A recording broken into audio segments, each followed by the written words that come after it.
प्रिय छात्रों नमस्कार।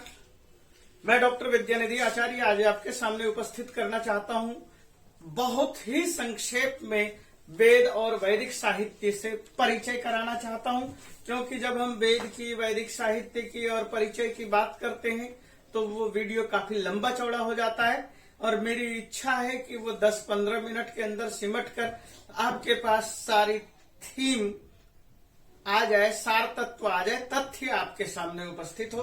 उसी चीज को ध्यान में रख के मैंने लिखा है वेदाः वैदिक साहित्य नाम परिचय। इन सब का मकसद केवल आप परीक्षा में उस हिस्से को देख करके अच्छी तरह से अच्छे नंबर प्राप्त कर सके। इसी उद्देश्य को ध्यान में रखकर ही मैंने बनाया वेदा, उपवेदा, ब्राह्मणा, आरण्यका, उपनिषद, वेदांग और ये सारे के सारे वेदों के नाम ऋग्वेद, यजुर्वेद, सामवेद, अथर्ववेद, और इसी को हम श्रुति भी कहते आए हैं। हम श्रुति से चर्चा इसी चीज की करते रहेंगे।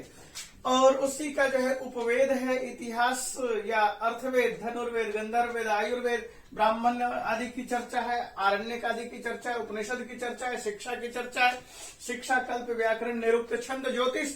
और इसी के साथ मैं और आगे बढ़ाता हूं।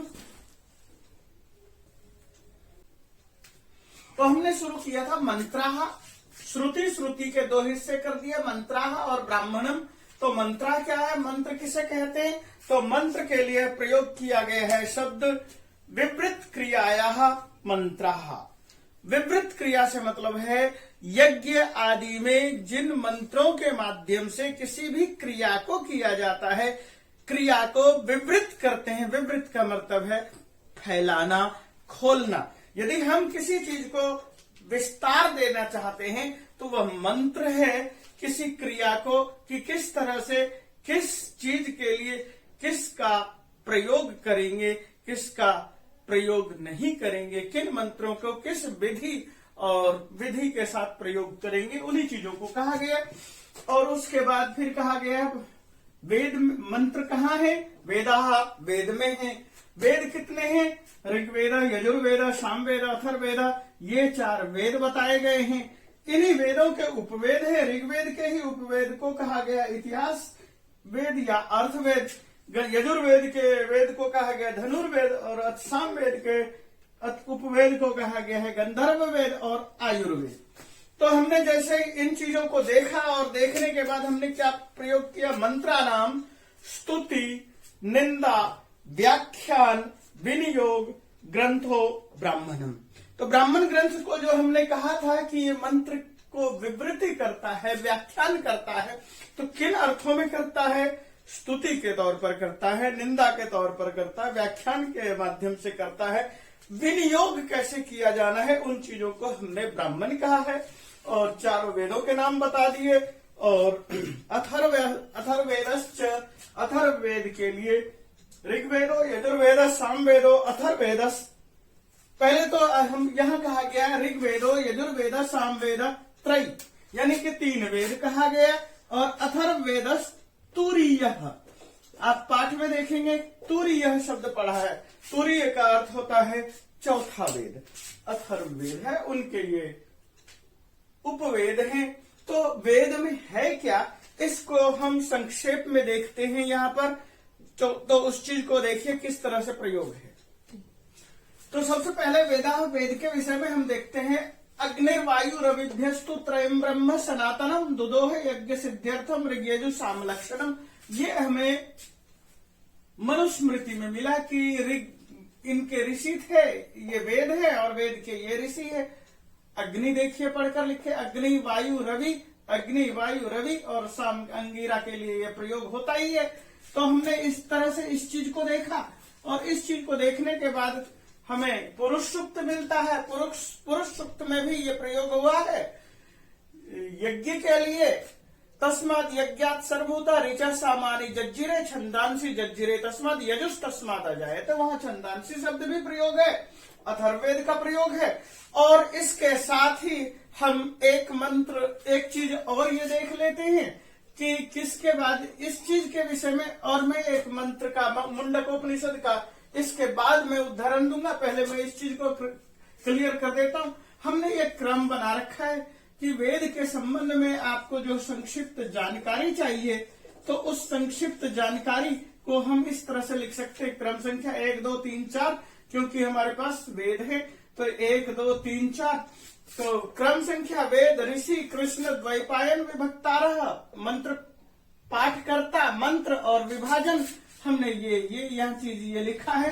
अब इस चीज को देखेंगे कि ऋग्वेद है तो सबसे वेद पहला कौन सा है? ऋग्वेद है, ऋग्वेद, और दूसरा यजुर्वेद, तीसरा सामवेद, चौथा अथर्ववेद। इसके ऋषि है अग्नि, इसके यजुर्वेद के वायु, सामवेद के रवि या इसको आदित्य भी कहते हैं, अथर्ववेद के अंगिरा।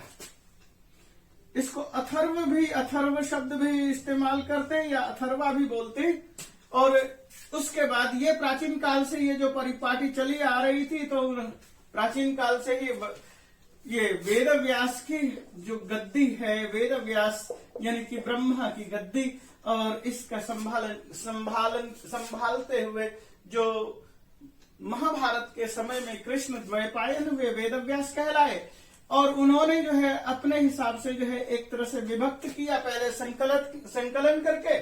तो उन्होंने ऋग्वेद का ज्ञान पैल को दिया, यजुर्वेद का ज्ञान वैशंपायन को दिया, सामवेद का ज्ञान जैमिनी को दिया, अथर्ववेद का ज्ञान सुमंतु को दिया। इसके और भी बहुत सारे शिष्य थे, लेकिन इन चारों के विषय में ये प्रसिद्धि है। मंत्र पाठकर्ता को होता कहते हैं, किसका? ऋग्वेद के मंत्र पाठकर्ता को होता कहते हैं, यजुर्वेद के मंत्र पाठकर्ता को अध्वर्यु कहते हैं, सामवेद के मंत्र पाठकर्ता को उद्गाता कहते हैं, अथर्ववेद के मंत्र पाठकर्ता को ब्रह्मा कहते हैं। अब आती है बात मंत्र की, तो मंत्र संख्या कितनी कितनी है? ऋग्वेद में 10,580 मंत्र हैं, और एक छोटा सा और भी हिस्सा है 1/4, इसलिए 1/4 लिखा है। यजुर्वेद में 1975 मंत्र हैं, सामवेद में 1875 मंत्र हैं, अथर्ववेद में 5,987 मंत्र हैं। इनका विभाजन किस तरह से हुआ? तो आप देखेंगे ऋग्वेद का विभाजन 10 मंडल है, 1028 सूक्त हैं। इसका एक और विभाजन का क्रम है, जैसे कि मैंने ये निशान लगाया था, एक ये भी क्रम है कि हम अष्टक के माध्यम से भी जानते हैं। 8 अष्टक है, तो 8 अष्टक का मतलब है कि उसमें 64 अध्याय हो गए, 2014 वर्ग हैं। तो अब बात करते हैं यजुर्वेद का। यजुर्वेद में 40 अध्याय है, सामवेद में 2 आर्चिक है, पूर्वार्चिक और उत्तरार्चिक। अथर्ववेद है, अथर्ववेद में 20 कांड है, 731 सूक्त हैं, और इसके अतिरिक्त और भी इसके कुछ विभाग हैं और ब्राह्मण ग्रंथ है, उन चीजों को भी देख लेते हैं। तो हमने इसको आगे फिर से बढ़ाया। ऋग्वेद है, ऋग्वेद में विषय क्या है? तो स्तुति है, गान है, इसको गेय कहते हैं। ये 4 चरणों में होने की वजह से इसे गाते हैं, और ऋक् स्तुतौ, और ऋक् स्तुतौ धातु से बना है, इसलिए इसे ऋचा भी कहते हैं। यजुर्वेद का विषय है कर्मकांड, और कर्मकांड के साथ ये यजुष है, गद्यात्मक है, इसको गाया जाता है और ये गद्यात्मक है। सामवेद, साम का तो मतलब ये साम गान भी करते हैं, और सवन मंत्रों का प्रयोग करते हैं, सुबह शाम के मंत्रों में गाया जाता है। अथर्ववेद है, विज्ञान है, वैशिष्ट्य है, भूमि सूक्त है, और बहुत सारे सूक्त हैं। तो इनकी शाखा क्या है? तो पतंजलि ने कहा है 21 शाखा। ऋग्वेद की 21 शाखा है, यजुर्वेद की 101 शाखा है, सामवेद की 1001 शाखा है, और अथर्ववेद की 9 शाखा है। तो उसके जो है 21 शाखा, 100, इस तरह से शाखाओं का उल्लेख किया है पश्पशानिक में। और इसके बाद शाखाओं का उपनाम क्या क्या हो सकता है? तो ऋग्वेद में जो शाखाएं उपलब्ध थी, 21 शाखाओं में से हमें आज के दौर में 1 शाखा मिलती है, लेकिन ये शाखाएं थी, इसमें कई स्थानों पर यह भी लिखा रहता है कि 9 शाखाओं के नाम हमें मिल जाते हैं खोजने पर। साकल, वास्कल, आश्वलायन, मंडुकायन, इस तरह से हमने कुछ नाम लिखे यहाँ पर, और 1 शाखा उपलब्ध है। इसमें यजुर्वेद में है माध्यम दिन शाखा है, तैतरीय है, और मैत्रायनी, कठ और कपिष्ठल शाखा है।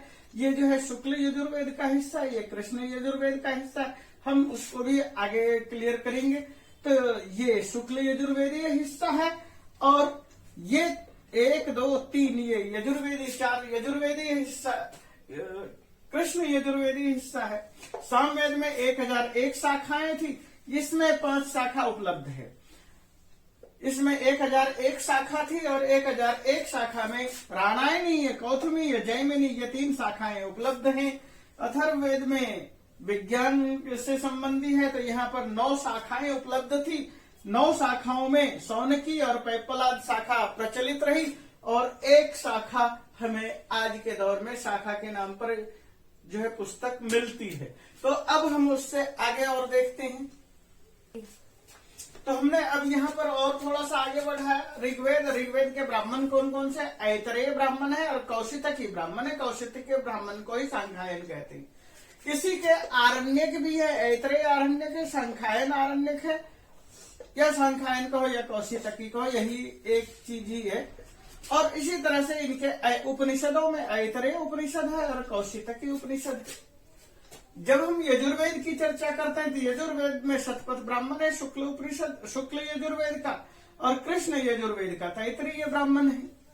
अब इधर आते हैं आरण्यक में। इनका आरण्यक है बृहदारण्यक, तैतरीय आरण्यक, मैत्रायणी आरण्यक।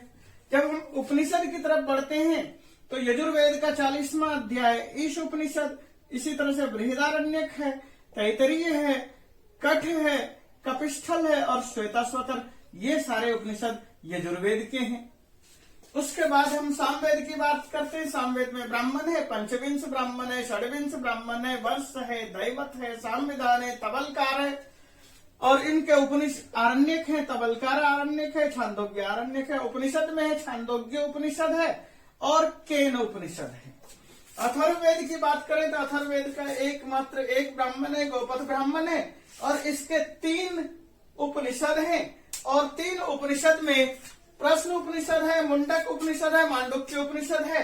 और इसी चीज को यदि हम मुंडक उपनिषद में देखते हैं तो अथर्ववेद के लिए एक शब्द और भी प्रयोग किया है, वह यह है ब्रह्मा देवानां प्रथमो बभूव विश्वस्य कर्ता भुवनस्य गोप्ता स ब्रह्म विद्यां सर्व विद्यां प्रतिष्ठां अथर्वाय ज्येष्ठ पुत्राय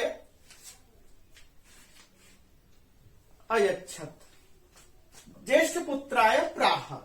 मैं इसकी दूसरी लाइन फिर से बोल देता हूं। सब्रह्म विद्यां सर्व विद्यां प्रतिष्ठां अथर्वाय ज्येष्ठ पुत्राय प्राह, यानी कि ब्रह्मा का जो ज्येष्ठ पुत्र है वो अथर्ववेद का अंगिरा ऋषि है। यहां से इस बात की भी सिद्धि होती है और ये कहा गया है मुंडकोपनिषद में, अथर्ववेद का ही हिस्सा मुंडकोपनिषद है।